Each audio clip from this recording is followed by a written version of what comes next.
अहिल्यानगर जिल्ह्यातील कोपरगाव बेट परिसरातील जगातील एकमेव मंदिर असलेल्या श्री गुरु शुक्राचार्य मंदिराची महती जगभर पोहोचावी या उद्देशाने ओंकार आव्हाड यांनी तयार केलेल्या www.gurushukratharyamandir.com वेबसाईटचे लॉन्चिंग तसेच राजेंद्र कमलाकरमुळे राहणार पंचवटी नाशिक यांनी लिहिलेले शुक्राचार्य स्तवन या पुस्तिकेबरोबरच ओंकार बाळासाहेब आव्हाड यांनी संकलित केलेले हिंदीतील शुक्र नित्य सेवा हे पुस्तक व बाळासाहेब महाळुशी आव्हाड लिखित शुक्रतीर्थ या मराठी पुस्तकाच्या नूतन सुधारित आवृत्तीचे प्रकाशन नाशिक येथील प्रसिद्ध वास्तुतज्ञ शशिकांत वांद्रे, माजी नगराध्यक्ष मंगेशराव पाटील, राजेंद्र कमलाकरमुळे, ज्योतिषाचार्य मनीष गोसावी व उपस्थित मान्यवरांच्या शुभ हस्ते नुकतेच श्री गुरु शुक्राचार्य मंदिरात आयोजित करण्यात आलेल्या पत्रकार परिषदेत करण्यात आले आहे। हिंदू धर्मात अत्यंत पवित्र समजला जाणारा महाशिवरात्री उत्सव दिनांक 26 फेब्रुवारी रोजी येत आहे। त्या संदर्भात मंदिराच्या विविध उपक्रमांची व तयारीची माहिती अध्यक्ष बाळासाहेब आव्हाड यांनी आयोजित पत्रकार परिषदेत दिली आहे। जास्तीत जास्त भाविकांनी शिवरात्री पर्व काळात साजऱ्या होणाऱ्या उत्सवाचा लाभ घ्यावा असे आवाहन सर्व ट्रस्टी व मंदिर व्यवस्थापन समितीच्या वतीने करण्यात आले आहे।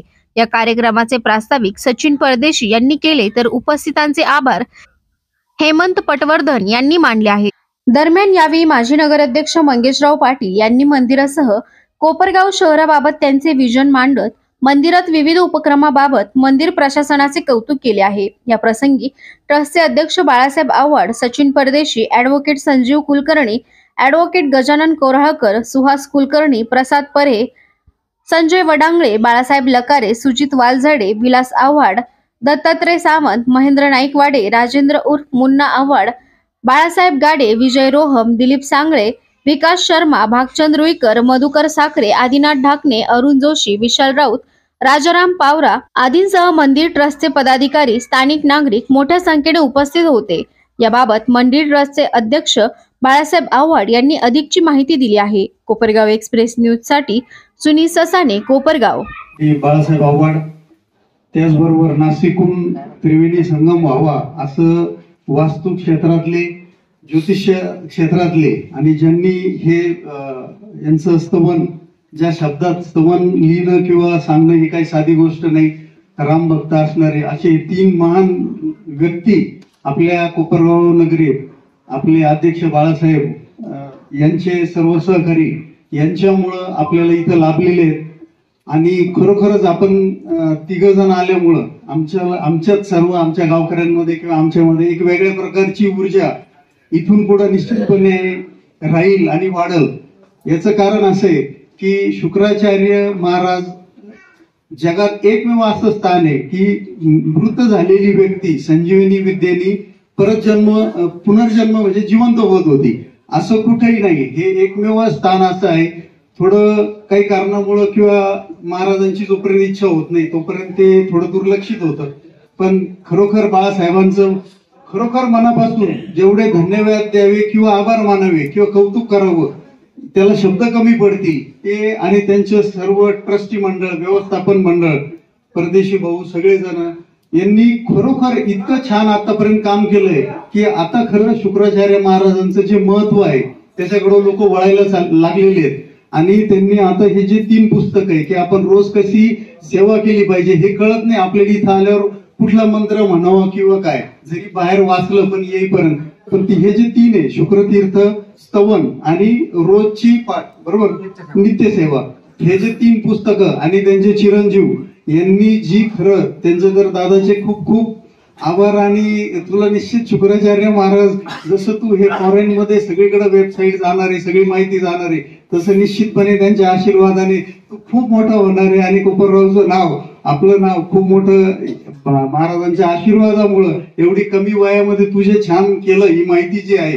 आणि त्यांचे मानावे तेवढे धन्यवाद कमी, कारण का की आपल्याला मी थोडं राजकीय याच्यात माजी नगराध्यक्ष असल्यामुळे मोडला जातो, तर त्या अनुषंगाने मी एक निश्चित सांगाल की जसं येवल्याला नस्तनपूर आहे आणि कोटमगावची देवी, तो मान्य भुजबळ साहेबांनी इतकं छान, म्हणजे त्यांनी त्यांच्यासारखं कामच मी बघितलं नाही की त्यांनी इतकं छान नस्तनपूर जुन्या पद्धतीने की दगड जुनं जे आहे वैभव जुनं बघितल्या असं वाटतं की हे पुरातन स्थान आहे, तसं केलं, तसं भविष्यात मी नगराध्यक्ष होईल नाही होईल माहित नाही, पण नगरपालिकेच्या माध्यमातून खूप मोठी गोष्ट किंवा हे सगळा विकास होऊ शकतो. तर निश्चितपणे जर संधी चांगलं काम होणार असेल तरच महाराज मला तिथं संधी देतील, नाही तर देणार नाही, त्या जागेवर पाठवणार नाही. मलाही जायचं नाही.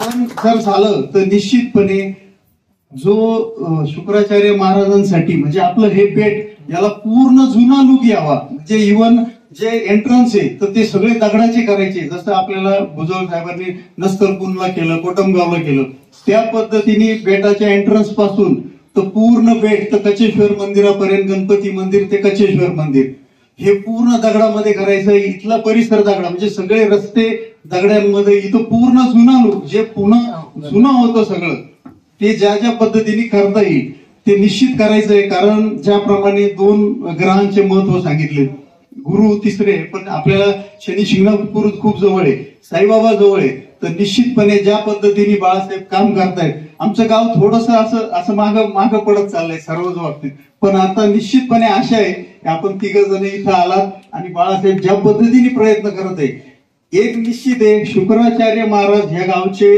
ग्रामदैवत होते आणि त्यांचंच मागं राहिलं होतं, म्हणून गाव थोडं मागं पडत चाललं होतं. तर आता निश्चितपणे त्यांनी जी सुरुवात केलेली आहे आणि भविष्यात प्रत्येकाची इच्छा आहे, ते जे काम करत आहे, त्यांचं सर्व मंडळ जे काम करते, निश्चितपणे आपलं गाव खरंच संजीवनी विद्यासारखं किंवा सोनेरी लंका जशी होती तसं आपलं गाव निश्चितपणे पुढच्या काळात झालेलं दिसेल. लोक शनी शिंगणापूरला येतील, शिर्डीला येतील आणि इथं आपल्याकडं आल्याशिवाय जाणार नाही. कारण याच्याबरोबर बाळासाहेबांना विनंती ते करतातच आहे की कचेश्वर मंदिर पण तेवढं डेव्हलप झालं पाहिजे. कारण त्र्यंबकराजाचे जेवढे ज्योतिर्लिंग आहेत तर फक्त त्र्यंबकराजाचे 2च ज्योतिर्लिंग 2 आहेत एकाच सगळ्यांपैकी, तर एक कचेश्वर मंदिराचं आहे ना आपलं, एक त्र्यंबकराजाचं आहे.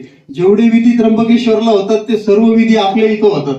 तर आता हळूहळू ते पण हे झाल्यानंतर तेही डेव्हलप करायचंय, ते करायचंय. यासाठी इथं जेवढे पत्रकार बांधव आलेले तर खरोखर जे आपण सर्वांनी सांगितलं की आपण किती जरी सांगितलं काही केलं तर पत्रकार बांधवांशिवाय हे सगळं प्रसिद्धी किंवा या जागेचं महत्व बाहेर जाणार नाही. तर ते निश्चितपणे सगळेजण इथले आमचे मान्यवर सर्व उपस्थित आहे आणि त्यांची खरंच वैशिष्ट्य किंवा असं आहे की धार्मिक कामात कुठल्याही कामात ते इतकं भरभरून सगळं देतात. तर निश्चितपणे त्यांचा मोठा तुमचं खरोखर आभार आणि तुमच्यामुळं आणि बाळासाहेबांमुळे हे 2च असं आहे की आपलं गाव निश्चित पुढे भरभरटेल जाईल.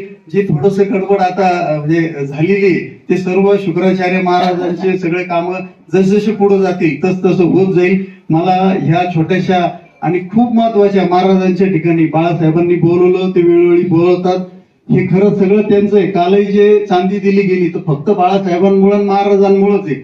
मी नुसतं म्हटलं म्हणजे की असं आहे, पण खरं त्यांच्यामुळे तुमचं काम बघून लोक द्यायला लागले. लोकांना काम बघितलं की देणारे खूप जण आहेत आपल्याकडं. तर निश्चितपणे असं आपलं वाढल आणि आपलं गाव. आणि सर्वात महत्वाचं की सांगायचं की एक जुना बोगदा आहे तिकडं, वाडा आहे, त्या वाड्यातून नदी खालून इथपर्यंत आहे. तर माझी तर मनापासून खूप इच्छा आहे की जर संधी मिळाली तर तो बोगदा परत चालू करायचा आहे आणि नदी खालून जो आलेला आहे तो इथपर्यंत निघालाय, ठीक आहे ना, त्याला वेळ लागेल, पुरातन खात्याकडं तेवढं फॉलोअप घेऊ, ते घेतात ते आम्ही पण घेऊ, पण असं पौराणिक आपलं महत्व वाढून परत आपल्या गावाकडं सगळे वळाले पाहिजे हीच इच्छा आहे. आणि शुक्राचार्य महाराजांकडे आपण दर शुक्रवारी आलो, आपल्याच गावातले आलो आपण, ते इतकं स्थान महत्व आहे की जे फायनान्शियली आपल्याला पाहिजे असतं.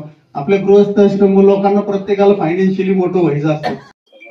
नमस्कार, जय शुक्राचार्य.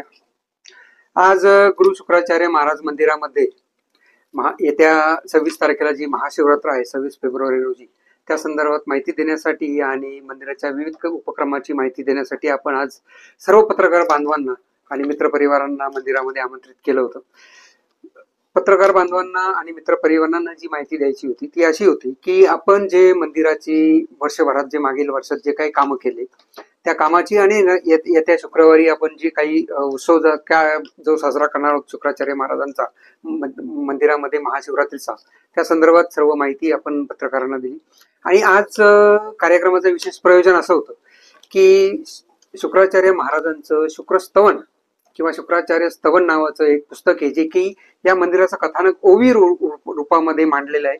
ते डॉक्टर राजेंद्र कमलाकर मुळे, नाशिक पंचवटीचे राहणारे, त्यांनी त्याचं लेखन केलेलं आहे. त्या पुस्तकाचं आपण, ते छोटेखानी पुस्तक आहे, त्याचं आपण आज प्रकाशन केलं. त्याचबरोबर ओंकार बाळासाहेब आव्हाड यांनी संचलित केलेलं एक शुक्र नित्यसेवा, म्हणजे शुक्राचार्य महाराजांची सेवा कशी करावी, त्याबद्दल कुठल्या मंत्राचा वापर करावा, कुठले कपडे घालावे, कुठल्या प्रकारचं स्तोत्र म्हणावं, त्याचबरोबर शुक्राचार्य महाराजांची 108 नामावली, या सर्वचं एक छोटंसं पुस्तक हिंदीमध्ये शुक्र नित्य सेवा म्हणून, त्याचंही आपण प्रकाशन आज केलं. त्यानंतर मीच लिहिलेलं शुक्रतीर्थ या नावाचं जे मराठी पुस्तक आहे, त्याच्यामध्ये मंदिराची सर्व माहिती, मंदिराचे झालेले विविध उपक्रम आणि गेल्या 15 वर्षामध्ये मंदिरामध्ये झालेले कामं, या सर्वांचा उल्लेख असलेलं एक शुक्रतीर्थ नावाचं पुस्तक आहे. त्याची आजची 4थी आवृत्ती आपण आज प्रकाशित केली. त्याचबरोबर सर्व भक्तांची जी मागणी होती की महाराष्ट्रातलेच नाही, कोपरगावातलेच नाही किंवा महाराष्ट्रातलेच नाही, महाराष्ट्र बाहेरचे किंवा फॉरेनरचे सर्व भक्तांना मंदिराचा ऍक्सेस मिळावा, त्याची माहिती मिळावी, यासाठी आपण मंदिराची वेबसाईट आज लॉन्च केली. ती वेबसाईट माझा मुलगा ओंकार बाळासाहेब आव्हाड यांनीच डिझाईन केलेली आहे. त्या वेबसाईटचं डोमेन नेम असं आहे www.gurushukracharyamandir.com. ही वेबसाईट इंग्लिशमध्ये असली, लँड ऑफ शुक्रा या नावाने आहे, म्हणजे शुक्राची भूमी, लँड ऑफ शुक्रा या नावाने त्या वेबसाईटचं हे आहे. त्याच्यामध्ये शुक्राचार्य मंदिराबद्दलची सर्व माहिती, सर्व ट्रस्टीज, सर्व कमिटी मेंबर, सर्व आतापर्यंतचे झालेले उपक्रम, या सर्वांची माहिती आपण दिलेली आहे. आणि तेही माहिती तुम्हाला आता सध्या जरी इंग्लिशमध्ये असली तर ती आपल्याला तिथे जर टाईप करून बघितलं तर तुम्हाला भारतातल्या सगळ्या भाषांमध्ये त्याचं ट्रान्सलेशन सुद्धा होईल. आणि मंदिराची अतिशय सुंदर माहिती, त्याच्यामध्ये आतापर्यंत झालेलं कार्य, आज मंदिर कुठे, भविष्यात मंदिर आपण कुठे नेऊन ठेवणार आहोत किंवा कशा प्रकारचं डेव्हलपमेंट करणार आहोत, सर्व माहिती त्याच्यामध्ये दिलेली आहे. त्या वेबसाईटचं सुद्धा आज आपण पुस्तक प्रकाशनाबरोबर वेबसाईटचं लॉन्चिंग केलेलं आहे. आणि या कार्यक्रमासाठी खास नाशिक येथून आपण श्री शशिकांत वांद्रे, जे प्रसिद्ध वास्तुतज्ञ आहेत, त्यांना बोलवलं होतं. त्याचबरोबर आपले कोपरगावचे माजी नगराध्यक्ष मंगेशराव पाटील साहेब यांनाही आपण बोलवलं होतं.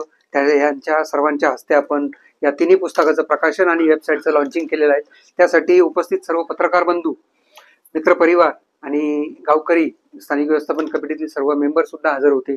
आणि मी सर्वांना एक विनंती करेन की येत्या 26 तारखेला जो महाशिवरात्रीचा उत्सव आहे, त्या दिवशी जो प्रयागराज इथे महाकुंभ चालू आहे, 144 वर्षानंतर येणारा महाकुंभ, त्याची शेवटची स्नानाची पर्वणी 26 तारखेला म्हणजे महाशिवरात्रीच्या दिवशीच आहे. त्या दिवशी जर आपण प्रयागराजला जाऊ शकला नाही तर तुम्ही इथे येऊन शुक्राचार्यांना किंवा शिवांना जर अभिषेक अर्पण केला तर त्याचं पुण्य तुम्हाला निश्चित मिळणार आहे. आणि आम्हाला खात्री आहे की यावेळेस आता सनातनचं जे वारं आता चोहीकडे त्या प्रयागराजमुळे आणि राम मंदिरामुळे वाहतंय, त्यामुळे यावेळची गर्दी ही प्रचंड असणार आहे. त्यासाठी आम्ही ती सर्व व्यवस्था केलेली आहे. मंदिर प्रशासन त्यासाठी सज्ज आहे, येणाऱ्या भक्तांचं स्वागत करण्यासाठी. त्यामुळे मी सर्व भक्तांना विनंती करतो की त्यांनी येत्या महाशिवरात्रीला 26 तारखेला यावं, गुरु शुक्राचार्य आणि शंकराची इथे येऊन भक्ती करावी. त्यासाठी आपण सामुदायिक अभिषेकाची सुद्धा सोय केलेली आहे. सामुदायिक अभिषेक आहे, नाममात्र दरात सर्व सामान मंदिर प्रशासनातर्फे पुरवले जाणार आहे. आणि येत्या 26 तारखेला या शेवटच्या महास्नानाच्या पर्वणी निमित्त सर्वांनी अभिषेक सुद्धा देवाला अर्पण करावा, असे मी सर्वांना आवाहन करतो. जय शुक्राचार्य. धन्यवाद.